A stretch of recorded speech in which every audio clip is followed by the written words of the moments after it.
Mark Twain Speaks. Kindly listen as Mark Twain performer Don McNeil brings the wit and wisdom of America's favorite humorist to life. Everyone is welcome, and cigar smoking is encouraged. I recently spoke to a young listener named John. When I say young, roughly 18 years old, recent high school graduate. Now, I didn't go to high school, but I did go to the 5th grade. So my educational achievements are far less than his. He shared with me that he would soon be traveling to France. And while he has studied the French language, I have almost no knowledge of it. I always thought of it as kind of a queer, strange language. It's always sounded odd to me. I've been criticized for my opinions on French culture and especially on what I see as their lack of morality. Perhaps their lack of morality is too close to my own. It might be said that I'm a kindred spirit to the French, and therefore I find ways to separate myself from them. I'm often been asked to judge the current state of mankind. We started out a little lower than the angels. We've been getting a little lower ever since. To properly place man at the present time, he is somewhere between the angels and the French. When I was a young man visiting Paris, I took in a performance of the famous can-can dance. As I was there to study French culture, I watched the young women dancing for hours. At times, I had to cover my eyes for very shame, but of course I peeked through them between my fingers. I've been told that I must discuss modern issues if I want anyone to listen to this, if I'm expected to have an audience other than those who are using me as a sleep aid. As to those who use my meanderings as a way to induce a nap, I support that with a full heart.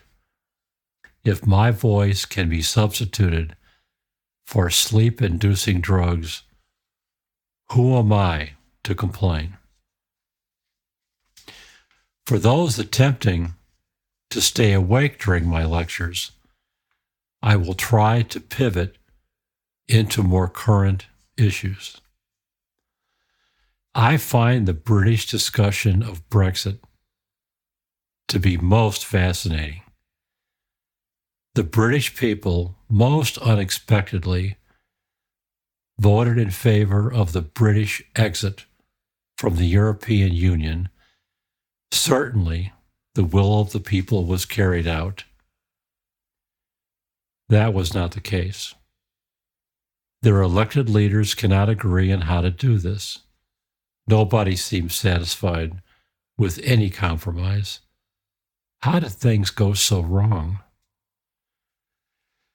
I learn best from anecdotes, and I heard a story told by an elderly woman who lives in a small town in England. She was frustrated that she could not get in to see her doctor because of all the Portuguese immigrants filling her waiting room. She supported Brexit. It would be easy to ignore this woman as narrow-minded. Some would even call her a racist. Racist? When someone uses that term, we immediately lose any chance for an exchange of ideas or viewpoints. All hope of working toward a solution comes to an abrupt end. It seems reasonable to me that the elderly woman needed to see her doctor. When she was unable to do that, she became angry about something that was clear in her mind. Perhaps she was used to seeing her doctor without making an appointment. There might be a shortage of doctors. Perhaps hearing people speaking a different language was disconcerting to her. For the elderly, change is always a challenge. She clearly wanted to express her frustration. Brexit was an opportunity to do just that. For just one day, one moment, because of Brexit, her vote carried the same weight as the vote of a billionaire financier from London. Why were the polls all wrong? Perhaps because the pro-Brexit voters from cities like Dover were ignored, or at the very least, discounted. As I have proven today, I am not an expert on Brexit. Certainly not on British politics. I've tried not to offend anyone, but that's impossible today. Please consider the plight of the woman who needed to see her doctor. In her world, this might have been a life or death situation. One thing is certain: the politicians and high-priced pollsters ignored her. And today, we have Brexit. I'll talk more on this subject.